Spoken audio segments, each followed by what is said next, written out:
We have to be careful to never confuse the vehicles for ministry with the vision for ministry, right? The vehicles take us to the vision. They take us where we want them to go. I think a big takeaway for me over the past several years as I'm relearning ministry in a rural community is don't let the vehicle, don't let the building take over the vision, but use it and utilize it. Welcome back to the Rural Renewal Podcast. We are so glad that you have joined us today. Chris, this morning when we were having breakfast, we were talking about, okay, what are we going to talk about today? And today we're going to talk about our post office. So we have two post offices in our town. We're a little bit weird. Got to have two zip for codes. 2,000 people. We don't even have quite 2,000 people. We have, 1,800, I think, is the size of our town. We have two post offices, two zip codes. The zip code that we're in also services a town that's two towns over. So it's a very strange setup. That's probably why we have the two zip codes. And the two towns over is like the town that the ski area is in. Although nobody lives in that town, but there are a lot of people who come to that town to ski. It's very strange. So, it is very strange. So, Chris, even the United States Postal Service does not know what to do with our exam.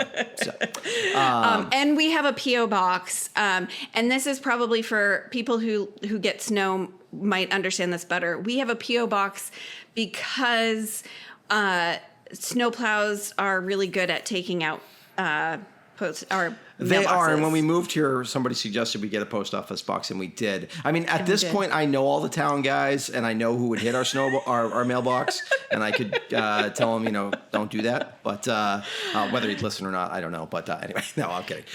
So that's the background to our post office situation. The church also has a post office box. Right. So our post office building, the building it's in, is an old building, a big shocker in a rural Vermont town. In not the greatest of shape for years. It also is in the floodplain. It's right across from the fire station, which is also in the floodplain because, of course, everything is, except for the church building, blessedly. We are up on the hill. Yes, we're on a hill. And our house, which is also up on a hill, so I actually shouldn't complain. But anyways, so the post office over the years, it's had water in parts of it at least 3 times. The back section of the building had a fire one time that was mostly contained, but the building was not in great shape.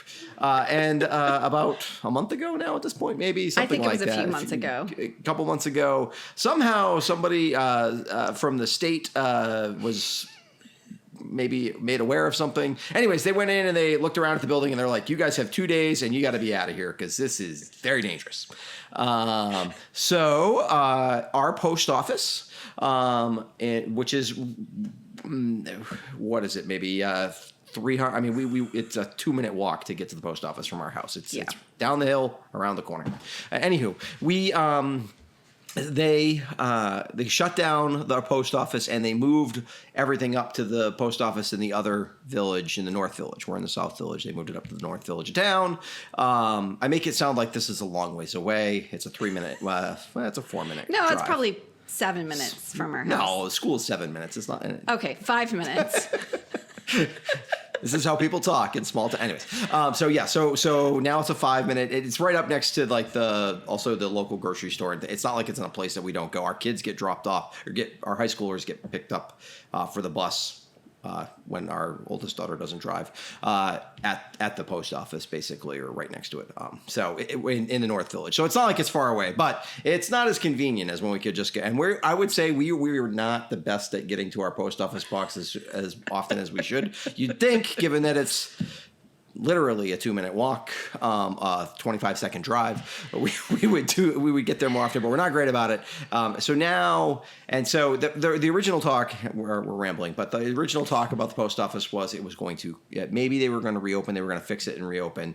Although any conversation I had with anybody who seemed like they were in the know, you've had these conversations if you live in a small town, because there's always conversations about, these are big deals when you find out the post office closing. They are big deals. Everybody's like, it's not getting fixed. It's closed forever. And basically that's been not 100% confirmed by everyone, but basically 100% confirmed by everyone at this point. On breaking news. Also, if you heard this, though, you didn't hear it from me. No. I think and we've been here 16 years. It's not like we've been here for generations. Yeah. But I had this conversation with our oldest daughter and was like, well, if our post office closes, does that mean, like, what does that mean for our zip code? And I love our zip code, and I'm, I'm a creature of habit. I love, and I'm like, I mean, not that the others. So the scuttlebutt is, though. Really? This is very small townish. No, so I don't think our zip code would go away in conversation. So one of the things when I serve in the fire department with someone who was, he's not a postmaster, but he's worked for the post office for his whole career. He used to work in the South London area office. He now works in 2 towns over. Anyways, they definitely won't stop using our zip code, and they probably actually are going to have to do something building wise, because particularly during Christmas time, when lots of people are at the mountain. Remember, this is why it's important that you knew that our zip code also serves the zip code 2 towns over, which is Stratton, which is where the ski area is. They get lots of people are there over Christmas, and they get Amazon deliveries. Now, a lot of those come from Amazon drivers, but at Christmas time they start farming that out to whoever will deliver. So sometimes it's UPS, sometimes FedEx, and sometimes it's the U.S. Postal Service. Well, they do not have room, apparently, to navigate that out of the post office in Londonderry. So I don't know. I mean, this winter they may just have to make do because I don't know how quickly they can. But it seems like at some point they will probably do something building-wise somewhere else. And then the other question is, do we get a mailbox? Yes, this is the big question. Should we get a mailbox? I think... I love how I'm sure everybody wants to hear our debate about whether or not we should get a mailbox. I think we should get a mailbox. You know what's great about a mailbox? You don't have to pay yearly, and it keeps getting more expensive. That's true. It does get expensive. The thrifty person inside of me, aka cheap, does not want. It gets a little piece of me. I'm like, we have a tiny little mailbox. Why does it cost $80 a year, or maybe it's not. Maybe it's only $40. Whatever it is, it's more than it seems like it should. It's more expensive than. It also has gotten more expensive over the years, which I understand. The postal service is not exactly a money making machine, but. Anyway, so I think we're going to get a mailbox. These are the problems you have in a rural community. These are big deal. We got to think about this kind of stuff. So if you've done ministry all your life in a suburban or an urban area, and you're like, I want to have problems like, should I get a mailbox? Because there's never any other problems in a small town. Never. Never. Oh. But if you want to have problems like this, you should go serve a rural church. Anywho, that's the fun post office story and our dilemma. Also for the church, should we get a? I don't think the church will get a.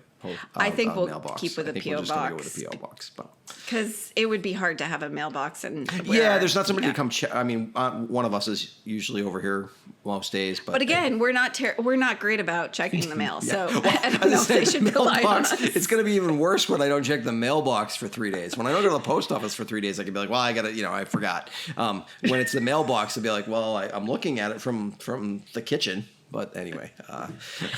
Yeah. So these are the kinds of things that you deal with in small towns. We do have a great interview today. So after the ridiculous, we do have a really good interview. We talked to Josh Lilly. He's the pastor of the Crossroads Community Church, which is in a small town, and we talked about the facilities they have and how they use them and how to think well about how to use your facility and what it means and how to steward it well. So really good conversation. I think hopefully it will be a blessing to you and spur everyone on in terms of thinking about how they might use their buildings.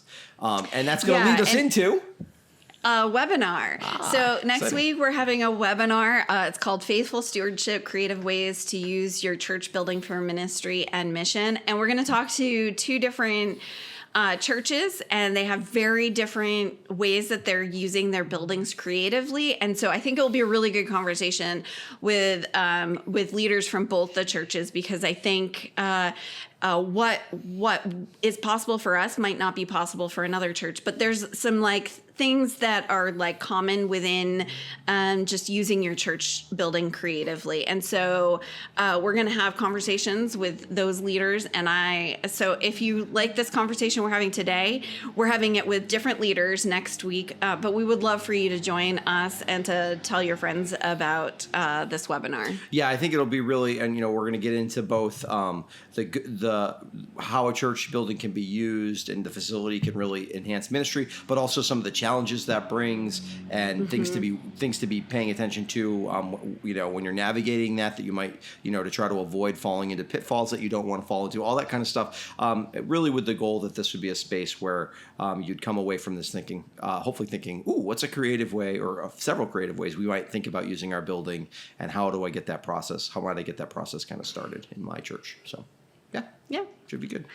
We'd love to have you join us. And the link for the webinar will be in the description of this. So if you wanted to look it up, you can that way. What's the date for the webinar? One more time. The date, it's August 24th, 2026 at 3 p.m. All right, August Eastern time. 24th, 3 p.m. Eastern time. Either webinar. Yeah. All right. Here's the All interview. right. Well, yeah. Here's the interview.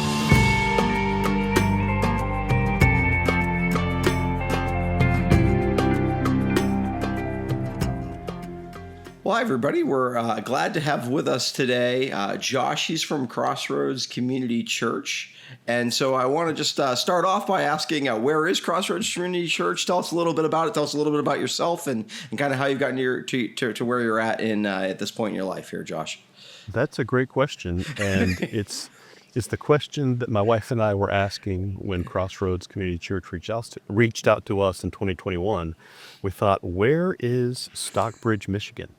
And being a Texas boy, we pulled up the map, said, okay, we're where of Ann Arbor. And so it's about 30 miles outside of Ann Arbor. Okay. But it's in a unique area. If you drive 30 miles north, or 30 minutes north, you're in Lansing. And 30 minutes, kind of southeast, and you're in Ann Arbor. And so that's where it is. And it's a town of about 1,500 people. It's a village. And that's where the Lord took us since we've been there about 5 years. That's great. Now, today we're going to be talking a lot about creative ways that your church uses its building. So I would love to hear, when you hear the phrase faithful stewardship applied to a church building, what does that mean to you? Yeah, I like that phrase. We talk about faithful stewardship a lot and just across the board, right? What does faithful stewardship look like for our people first? And then buildings certainly play a role in that. Money plays a role in that, and on and on, everything that God gives us. As it relates to buildings, one of the things we've learned the hard way, maybe this will define our conversation a little bit, is that the buildings really need to serve the people and not the other way around. And if you're not careful, you'll end up having the people serve the buildings. And so making sure that space, that we're stewarding it faithfully, recognizing that stewarding it faithfully fits underneath the paradigm of discipling and equipping and reaching people. So now, how do you bring that into usefulness? We've been doing that in a few ways, in our church, and so excited to share some of those with you. I think when we talk about faithful stewardship of facilities, we have to throw in conversations not just around people. We have to throw in conversations around, in small churches and rural churches, around finances and upkeep. Can we steward this building long term in a healthy way, or is it going to be, what many small towns experience, which is a building that ends up just kind of becoming an eyesore? Are we going to be able to keep this thing up so that it's a good witness in our small town? And so those are the type of things that we think about when it, in regards to faithfulness of buildings. Yeah, certainly. I know, we have all experienced, churches where they're building far short of being a resource that's a benefit to both the church and what God's doing in the church and also the wider community around it. It becomes what feels kind of like a millstone around a neck. Right. And so hopefully part of the reason to have this conversation is to help churches just to help churches think through what are the ways that we can kind of not end up in that position, right? For lack of a better way of thinking about it, just how do we not end up there? Or if we're there, how do we find ways to think differently about where? Because obviously churches, space needs change in churches over the decades, right? Many of our rural churches, a lot of our rural churches have been around a long time, Yes. and both with the nature of small towns, sometimes it doesn't take that many extra people to make a population boom that can then fade out. Right, you can go. That's It's not right. hard for a 1,500 person town to go to 3,000 and then back Right. down to 1,500, and that means very Right. different things for what you need a church space for. Yeah. So how do you navigate that kind of stuff? And Yeah. And not that I'm sure none of us have great, perfect answers on that, but at least thinking through this is. I like what you started off with. That was great. That we want to make sure that the building is serving the people, not the other way around, because that can certainly happen. Yeah, I think the tail wags the dog there often. Yeah. Well, that's so. What's one thing that you've been doing that creatively with your space? And I know there's a couple, but what's one thing you've been doing that's kind of been a way you've done that? So I've been at Crossroads for 5 years, and about 2 years before God called us there, the church had been dreaming and envisioning a way to connect to students for years and years. And for close to 20 years, been praying about how to do that and had a vision to start a teen center for years. And it finally came about 2 years before we got there. And it was meeting fairly close to the school. It wasn't in the church at that time.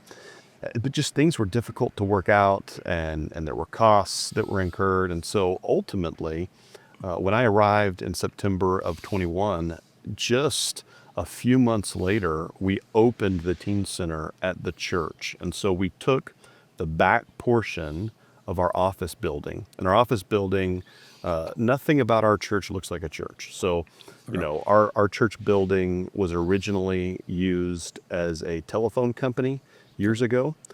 And so it's a square building. We've retrofitted, everything we can to make it feel like a church. But it may be the most awkward auditorium in a church you've ever seen.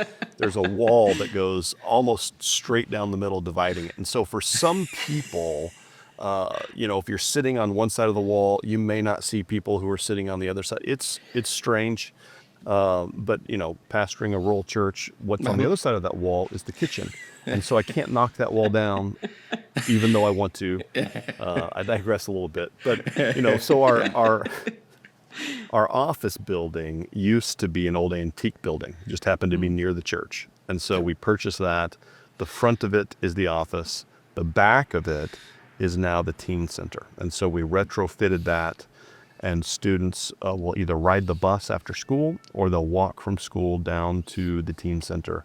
And in the past, it's very seasonal, right, with school, but also in Michigan, when it's snowing, your expectations are that there's going to be less kids there.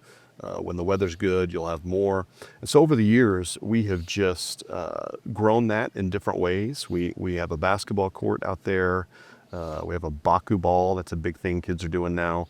They're doing that. And inside are some games and hockey tables and foosball tables. And it looks a lot like a traditional student ministry center, which is pretty great. And so we have that going on. And, some days we'll have 15 kids and some days we'll have 50 kids, and we have food and some drinks. And so that's really been a partnership between our church and the community. And so half of the volunteers who serve at the teen center traditionally historically have been from the community and don't even attend our church. And so that's been a really great bridge into life into the community, and a really great bridge into life into our church. And so we found that to be really helpful.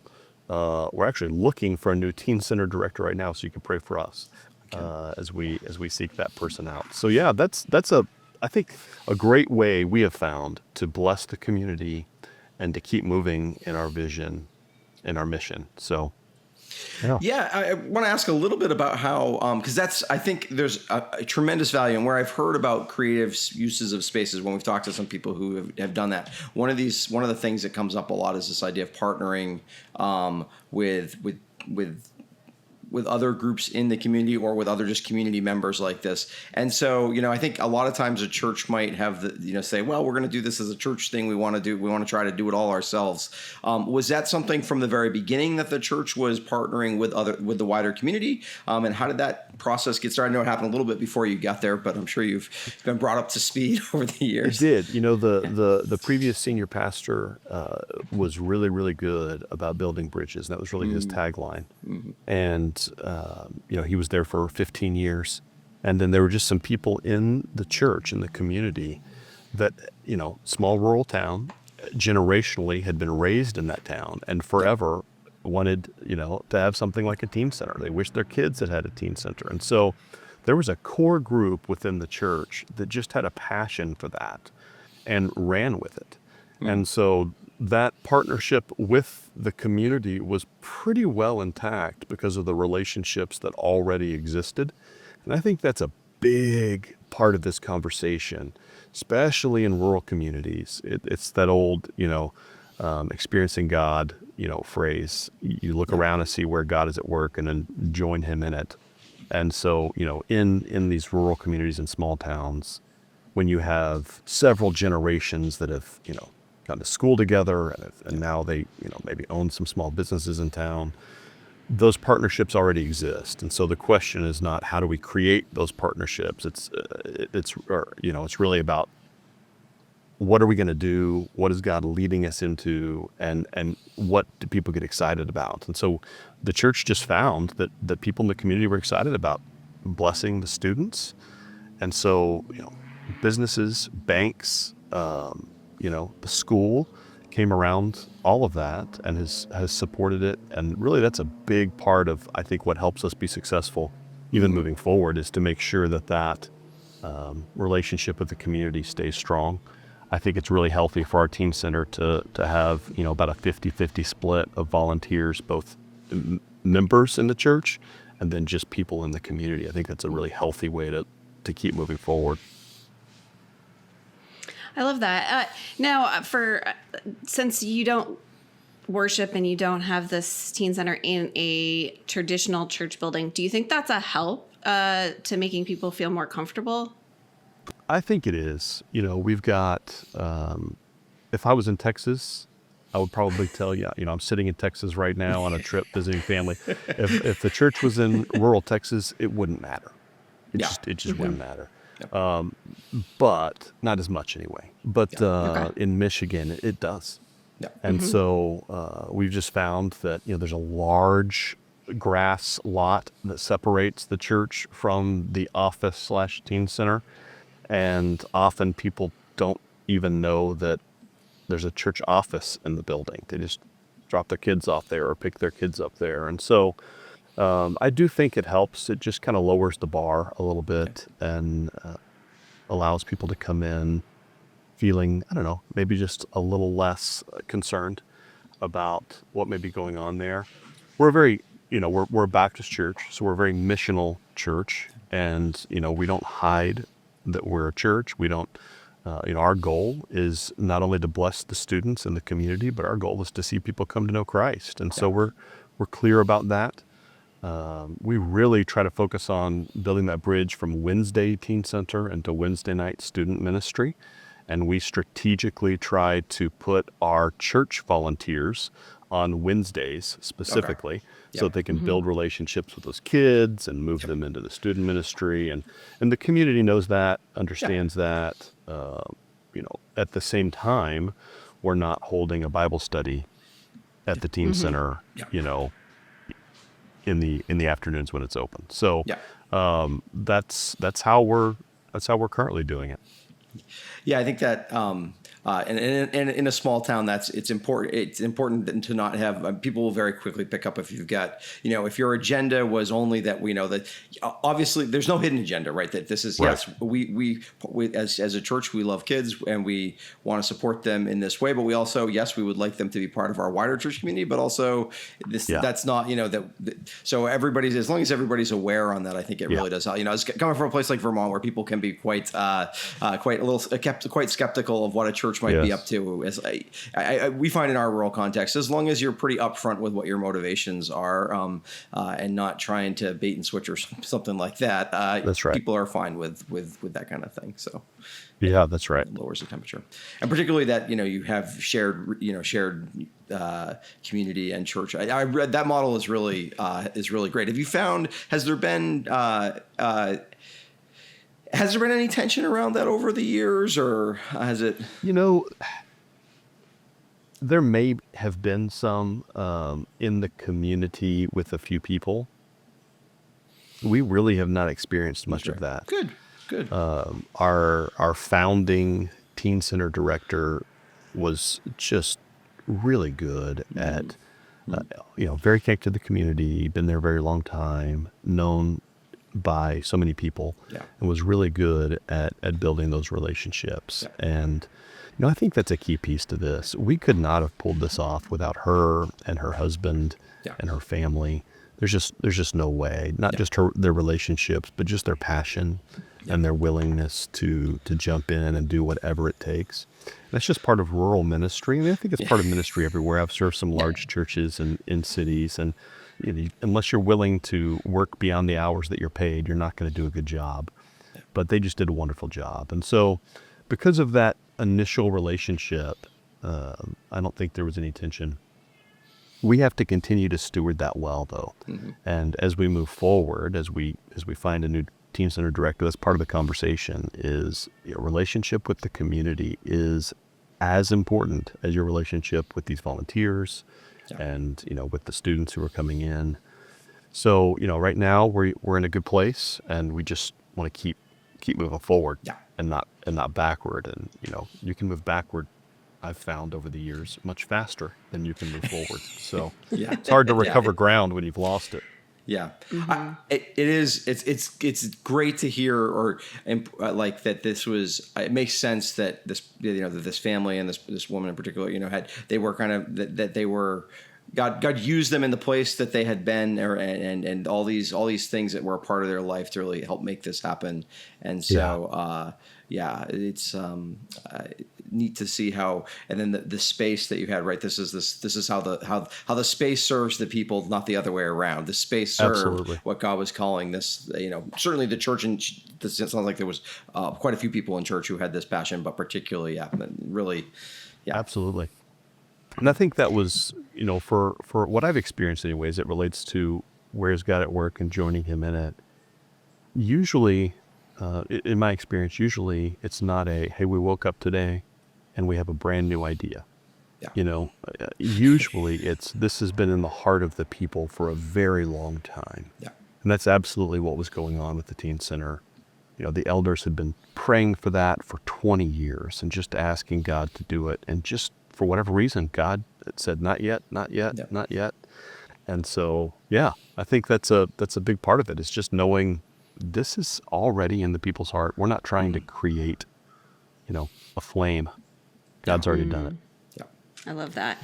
Love that. Now, so you have the teen center. Is there anything else that your church is doing? Yeah. So about 4 years ago, we started a homeschool co-op. And this was one of those situations where you just look around and you go, wow, we have a lot of families in our church that are homeschooling or considering homeschooling. And so we didn't change anything about our building, but the homeschool co-op has grown over the years. And I think as they kick off this new year, they've got close to 40 kids. And so it meets in our church building. and they're using those facilities really well. We're grateful for that. And that's another bridge. We've seen families put their kids in the homeschool co-op and then come in, be a part of the church and become members of the church. And so that's been a great relationship.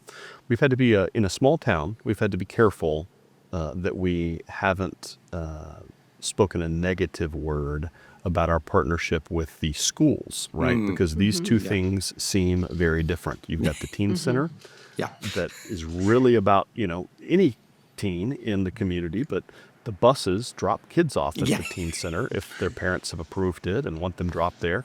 And so it would seem like we're speaking out of both sides of our mouth, but we're really not. We're trying to say, listen, we're for students, we're for kids.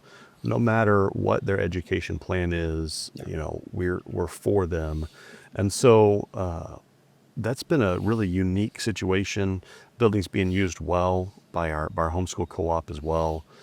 Most of the time, they're only using that 1 day a week, sometimes 2 days a week. And so that's been a good partnership for our church also. I think through this journey with the homeschool, we found that we're providing another safe place in a small town for people to use. And so, in small towns, we don't have co-working spaces. We don't have, community buildings usually. The church has an opportunity to be that. And so any way we can use the building in that way we want to, and the homeschool co-op meets there for free. We don't charge them anything. We know it's going to cost us a little more on our utilities. And so, we just try to plan that in our budget as we go into next year. So that's, that's just another way we're trying to be used. Yeah, I like, and that is impressive because I'm certainly I can understand how there, on appearance, the tension between that and also, I think it's actually important for a church in a rural place to probably be both of those things, to certainly want, if you're in a rural space, you really should have a good relationship with your local elementary in school or schools in general, right? In our case, I say elementary because our kids go like over a mountain to get to the high school, but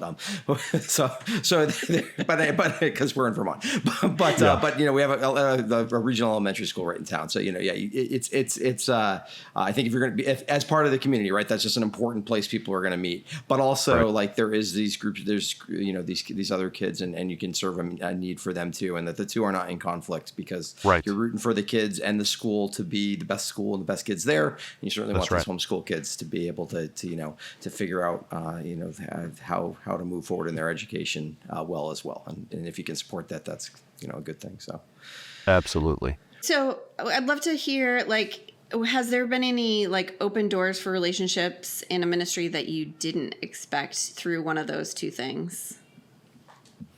Through those specific two, yeah. I guess, are you asking me about how God has moved people into the church, or just how relationships have formed? I mean, either way. Yeah. I think both are really helpful in a small town. I think, we've seen both. We've seen people become better friends of the church that don't attend the church through the teen center specifically. Just recognizing that we're providing a service that usually, if those relationships continue, that usually leads to some sort of greater relationship with the church. They may call us, if somebody in the family passes away. I've had to learn, as coming from some larger churches in the city most recently, but coming from a small town when I grew up, I've had to relearn this reality that in smaller towns, people will often consider you their church, even if they don't attend. And in the cities where I served, at the larger churches, it just really wasn't the case. But in a smaller town, I'll get phone calls throughout the year, from the funeral director. Hey, so and so that attends your church. I was like, I don't even know who that person is, and it's not like we're a big church, so I'm going to know who you are, right? I never met this person, and then you start tracing it back. You're like, oh, you know what?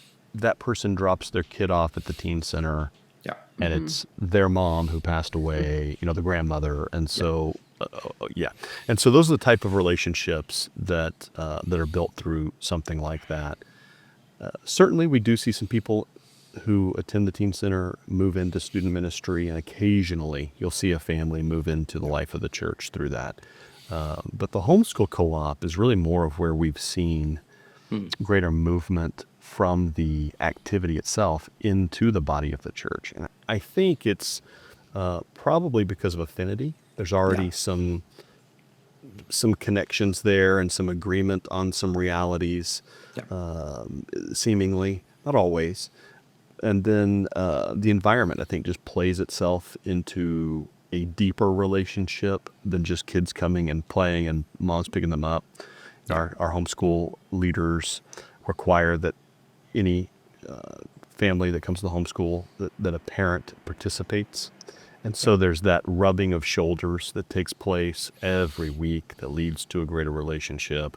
And I really, I love both of these ministries, but I love that rubbing of shoulders can take place with adults so that it can lead people into a greater relationship with our church. And so those are some things we've seen. But like I said, I've had to relearn that many people will consider us their church who certainly aren't members and maybe barely attend ever, and maybe never attend, but they would consider us their church just because they dropped their kids off at the teen center or something. So. Yeah, I see those two things as are the two. It makes sense that the teen center. It's in many ways it's a long-term strategy in a community, right? For people this is as you slowly build a relationship with these people. When God moves in their life and for whatever reason, all of a sudden it starts to open doors. I've seen that.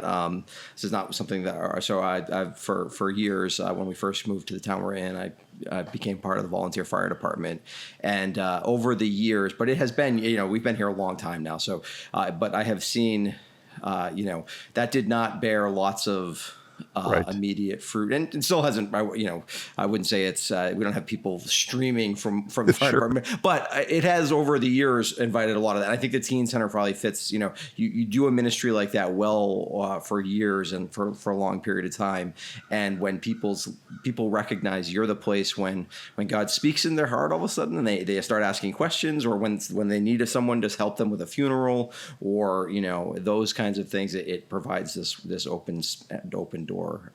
Does. And that stuff is, if you're going to be successful for God in kingdom kind of ways in a small town, building those kind of long-term positive relationships with people so that when God speaks, they respond. Yeah, through absolutely. You. Yeah. I think this summer I've been thinking a lot about Jeremiah 29:7, and it talks about seeking the peace and prosperity of the city or town that which I have carried you into exile. Pray to the Lord for it, because if it prospers, you will prosper. And so I think about we want good for the communities that we serve, whether or not that means that they're going to come to our church. We can still be pro kid or pro, we want our towns to thrive and to have good things for the kids. And so I think I love the fact that you're not like, okay, you have to come to church if you are involved with this. Right. It's not you're not trying to do this funnel thing. You're just trying to serve your community. And I think that there is a distinction between those two things. I think, go ahead. Go ahead.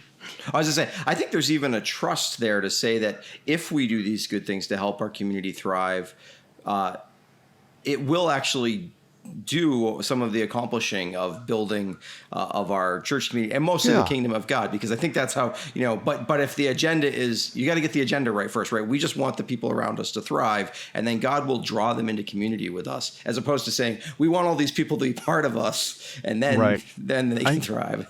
I think, that's really been, I'm 40, that's really been the debate of the last 20 years in the missional movement is, what agenda do we lead with? And, as I love that Jeremiah passage. And, you know, when I think about, we planted a church in Texas years ago, and it was called SENT, S-E-N-T. And it was very focused on, you know, just trying to reach people through missional communities. And so we had that agenda of just let's bless the people, and as we build relationships, let's share Christ. And so as Christians, you know, we know that we are ambassadors for Jesus in everything we do.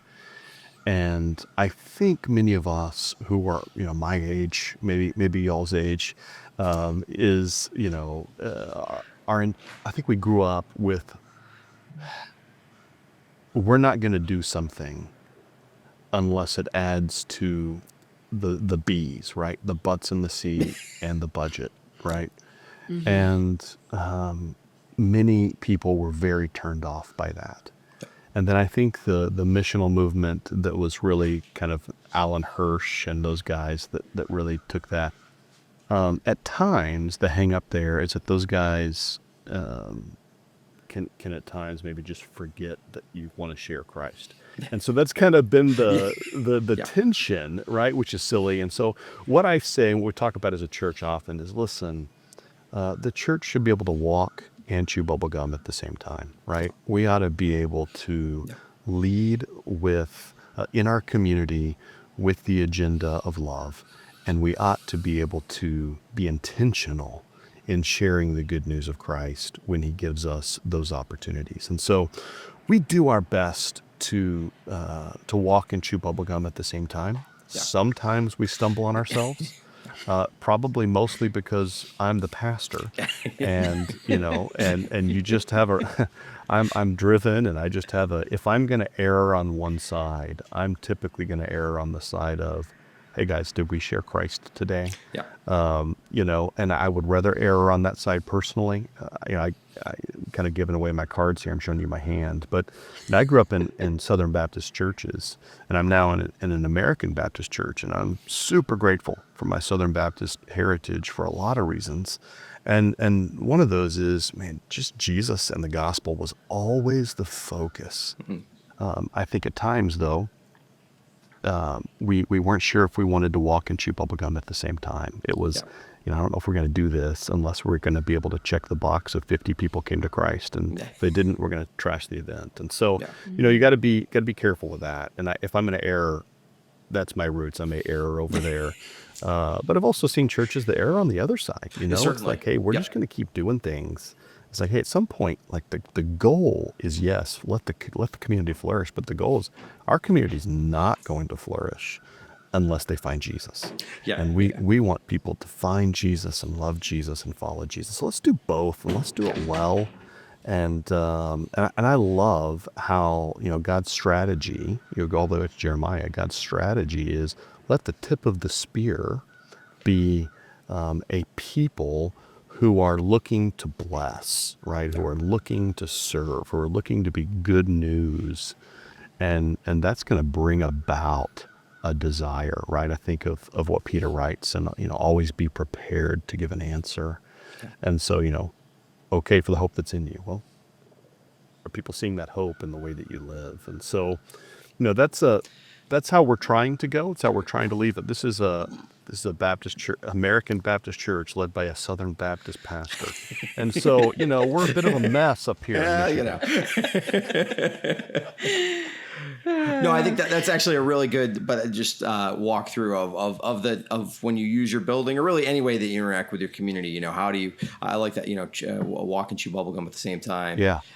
You know, we should not treat these things as a dichotomy in which which we expect to only do one of these two things well. We can do both of these two things well. Right. And you know, or at least we should strive to do both of these two things well through the power of the Spirit. So yeah. Well, that's what gets me excited about you guys is it's rare when you find a group that really understands the need to do both. You know, I think often, and we see this in everything in life, but we really see it in the church. There's the pendulum swinging way too far, you know, in reaction to one thing now to the other. But just recognizing, wow, you know, the gospel is good news. And so we better be good news people. So let's do both, you know. Yeah. Yeah. Well, we hope, that's what we hope we are. That's for sure. Well, we appreciate that. Yeah. That is certainly what we're hoping for. I was going to say, so a lot of churches, rural churches, might hear your story or stories like yours, and they're like, that's great, but our facility, our church is not that impressive. Or, we might just have a sanctuary and one room off of it. Or so how would you encourage a church to begin looking at what they already have with fresh eyes? That's a great question. I'm going to attempt to answer that. As best I can. You're the guest. We get to throw hard questions at you. Right. Well, ultimately, you have to recognize what it is that you have, and what it is that you don't. And to be good leaders, we don't ever want our vision limited by the things that we see in front of us. However, we don't want to be a people who, outkick our coverage, so to speak. We want to make sure that we are recognizing what God has given us today and stewarding it well, trusting Him to give us more tomorrow. Our building, especially our church building, it's just not fancy. I shared that it was an old telephone company. You would not walk up to that building. In fact, there are people who drive by our building every day. It's probably because we have poor signage and think, is that a church? I've had people pull into the office and be like, "Where's the church?" I'm like, "Right there. It's right there. It's that metal building with a blue roof on it. And it's got a church sign out front. I don't know how you missed it, but it just doesn't look like a church." Yeah. And in the United States, even in 2026, right, a church has a specific look to it, to people. And I do think we see that even in some of the cities when people are building churches, kind of that movement, that pendulum is swung away from let's build something that looks modern back to kind of let's build beautiful things again, and let's make it look like a church. So our church does not look like a church, just a little context. And it's not real large, but having grown up in small communities, I recognize that many churches were probably built around the same time, often 1950s. And when you walk into a 1950s church, especially Baptist churches, they kind of all look the same. You walk in and you can go downstairs, and the downstairs is the fellowship hall and a kitchen and 2 or 3, rooms and a bathroom or 2. And as you walk in, you can go upstairs, and maybe 2 or 3 stairs. And then there's the worship center, right? And that's what you have. And so we actually just purchased a building about 20 miles from us in another little smaller community. It's bigger than our community, called Chelsea, and we're trying to start a church there in that building. And so we're asking some of these questions about that size building right now. How can we use that space for the community? And so right now we're just doing the very traditional church planting things. We're holding some barbecues and some cookouts. And by the way, barbecue and cookout are 2 different things in Texas. It's the same thing in Michigan. And so you'll be depressed when you show up to a barbecue expecting some smoked meat, and instead you get a hot dog, right? But that's beside the point. So, we'll do things like that. We're thinking about what does the community have already? What does it need? What are the needs in the community, and how might we meet that need? And so Chelsea's a little bigger than Stockbridge, so there's some things that already exist that don't exist in Stockbridge, so we can't do that. Yeah. But we're even thinking right now about what would it look like to use that building in Chelsea as like a daycare. How might we use that space could function that way, and how might we do that? So we're having some of those conversations. I don't know if they'll take flight or not. But just constantly asking those questions. Where's the hole in the community? Based on the resource of this building that we have, what might we do to meet that need? In a lot of ways, it kind of goes back to some of the old sales training so many of us received in college, or maybe in our first sales job, which is, you want to make sure you're not selling ice to Eskimos, right? You need to make sure you're finding the need in the community and meeting it, not just we have a good idea. And so, our building in Stockbridge is, is useful because we make it work, not because it lends itself to usefulness. You know, it's had to be retrofitted over the years. And so I think just starting out with where's the need, how do we meet it, and having a vision, but not having a vision so big that it's bigger than your community. You know, I think that, especially for me, 5 years ago, coming from Northern Atlanta and a large church, that took me a little bit of time to figure out. Sometimes I would have vision that was bigger than the community, not bigger than the people, but just bigger than the community. Yeah. And recognizing that's just not, that would be nice if your town was 10 times the size that it is, but it's not. Yeah. And it can't sustain that. It's not going to work. So, you know, those are just some things we've learned over the years. No, I think love that's that. very helpful. Yeah. I was going to say, I grew up in a small Baptist church, and we literally, our building was a sanctuary. There was this tiny little room for childcare, but I mean, when I say tiny, I mean tiny. And then there was a separate building called the vestry. I know that in different contexts, they're called different things. Yeah. But it didn't have winterized bathrooms in it. And so in the wintertime, you just had to be prepared. Like, you know, like it took me a while after, you know, when we started going to a church after we got married, I was like, oh, we have a bathroom at church, you know, like it just, you know, and that probably hampered a lot of what we did in the wintertime. In the summertime, it wasn't an issue. We used to have the band concerts and, you know, like, and people would come and we would do church dinners and stuff like that. So sometimes you have to work within the facility that you have. So if you don't have a great, now they've done a lot of improvements, and they did a huge addition quite a few years ago. So I'm guessing that they have a better bathroom situation than they did when I was growing up. But I do think that sometimes being creative means, you know, working seasonally sometimes, or, you know, other things. And that's okay, because I think we all kind of live seasonally in a lot of ways anyway. Yes. Particularly in rural places, you know, like the school year is a season, or, you know, wintertime, you know, we're in similar climates, you know, like snow is an issue that we have to think about when we're doing anything, because you have to have a plan B if we were going to get a big storm or something like that. So I think trying to not let those things hamper us, you know, like that, you have to kind of figure out a way around it. Absolutely. And that's, that's super wise. I think sometimes you have to figure out a way to work around it. I think, you know, one of the things we're learning right now with our Chelsea building, which is the traditional, you walk in, go upstairs to the worship, or you go downstairs. That's what that building is. We recognize that building is not set up to reach people who have difficulty walking, right?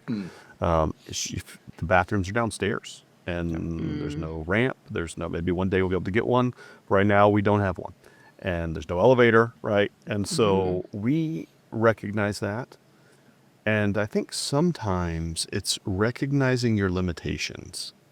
And instead of saying, we're going to press through anyway, and it doesn't work because of your natural limitations, you say, well, then who does this work for? Yeah. And so, you know, we're finding that building seems to work really well for people between the ages of about 40 and about 70. Those are the people who seem to be attracted to our church. We meet on Saturday night for worship. And so maybe that's definitely part of it as well. Yeah. But, you know, if you're older and you have difficulty walking, you're handicapped, you know, our church is just not going to work for you. And we recognize that. I don't love that. Don't hear me say we love that, but that is what it is today. Yeah. And so we're not trying to go out and start a ministry to people who would have difficulty going up and down the stairs, right? Instead, it's, okay, we recognize our limitations. Now what? And I think that helps churches be successful. Is just recognize, you know, if you're a basketball player, hey, I don't shoot the 3-ball well. I need to be in the lane. It's okay. Well, then play in the lane, right? Yeah. And so that's a bit of what we're we're trying to do, and should the Lord allow us to ever expand that, we'll be grateful.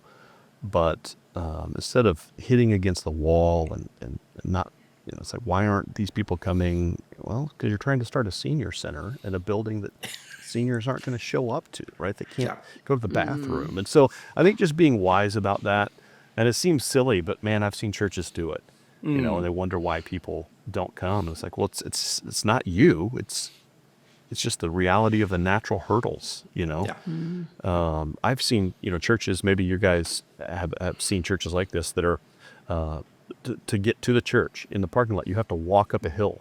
You got to go up a hill. And it's like, okay, well, that rules out an entire section of our community who can't, unless we figure out a way to flatten the space out and drop people off, So I think we got to recognize our limitations and then aim at the reality of what we can do well. And I'll be honest, part of that for me that's been a struggle is just releasing that, you know what? Okay, we can't be all things to all people. Yeah. This is what we can do. And we can't do that, even though we would love to, we can't. But we can do this, and just being okay with that. Yep. And then just being thankful for what God's given you, and get after it. So, yeah. That's such a core message of, I think, what many of us who find ourselves in smaller church settings just need to be reminded of again and again, because there's so much.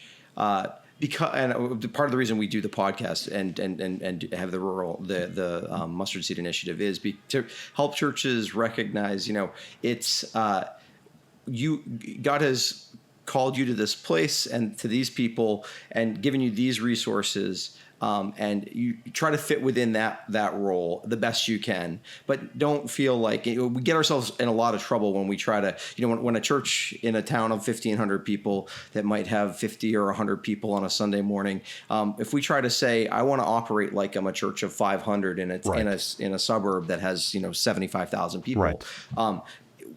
Don't do that, because you won't do that well, but you can do really amazing things with what God has called you to do. Do that. That's right. That's right. And don't feel bad about it. I mean, that's the other thing too, right? God is not concerned He's concerned that we steward and do well with what He's given us and where He's called us. That's exactly right. And we're faithful to Him. He's not concerned with, the size of our congregation and things like that. If we are faithfully, fulfilling the work He's calling us to do and living life. Yeah. So. That's big. I think that's where you hit the nail on the head there. I think just getting to a point where we recognize faithful stewardship looks like recognizing what we have and being responsible with it, instead of being upset or trying to create something that we don't. I just think of godliness with contentment is great gain, and just applying that to our resources. Contentment with what we have doesn't mean that we're not asking God for more. Correct. But it means that we're not trying to pretend like we're that church of 700, or 500, that we're just, this is who we are, and this is then what we do. And so, that's a great point. And I think we can never say that enough in the wherever we are, as it relates to the graph of the church growth movement and mega church life, wherever we are on that graph, time will tell. I think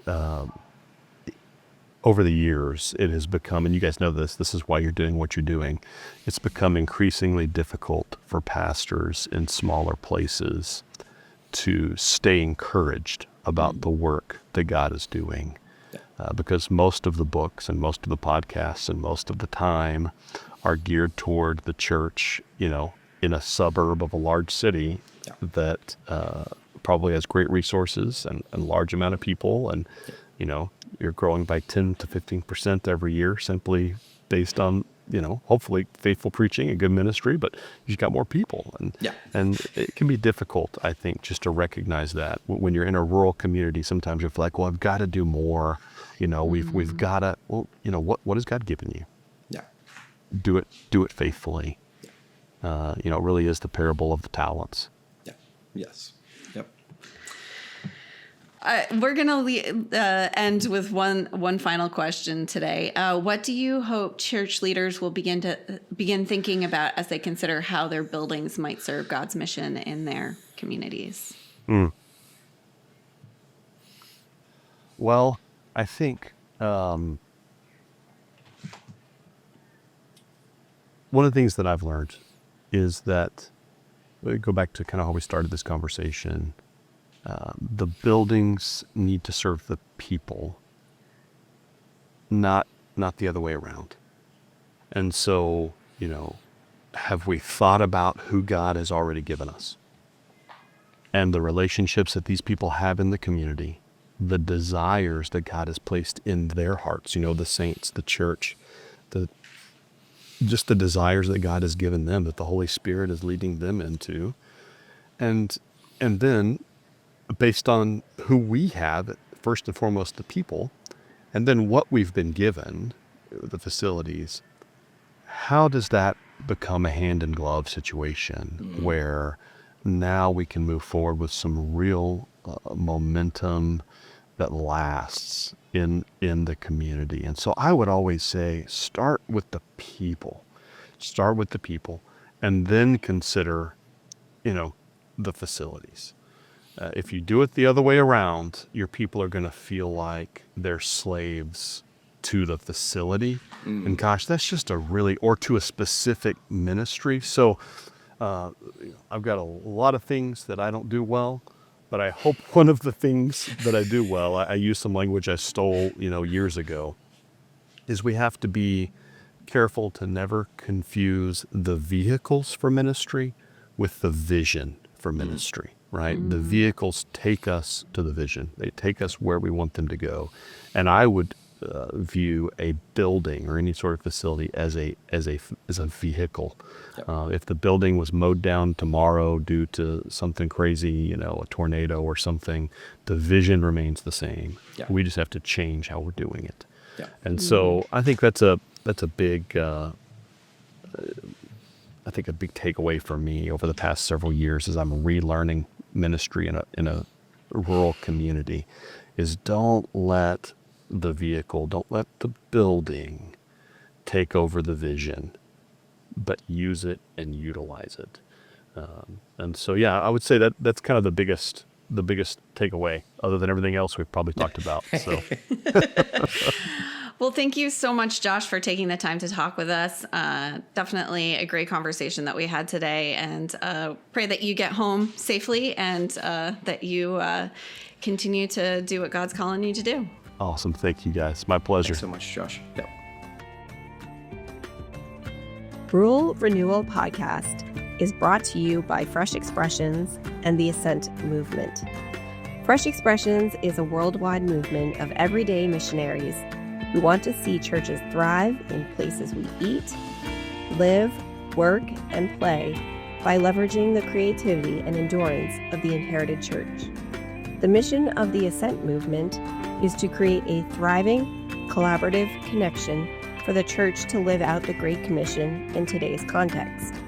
One of the initiatives of the movement is the Mustard Seed Initiative.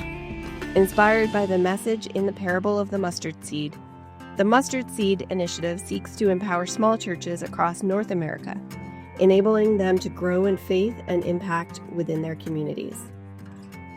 To connect with this podcast, you can email us at podcasts@freshexpressions.com.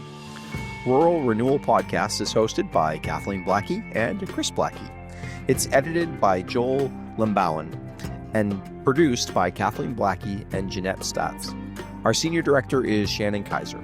A special thank you to Brad and Joni Perry of Alabaster Grace for the use of their music for our podcast.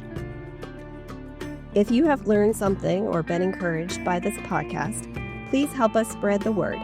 You can give us a review on Apple Music or Spotify and share this episode on social media. May God be merciful and bless us. May his face smile with favor on us. May your ways be known throughout the earth, your saving power among people everywhere. May the nations praise you, O God. Yes, may all the nations praise you. Let the whole world sing for joy because you govern the nations with justice and guide the people of the whole world. May the nations praise you, O God. Yes, may all the nations praise you. Then the earth will yield its harvest, and God, our God, will richly bless us.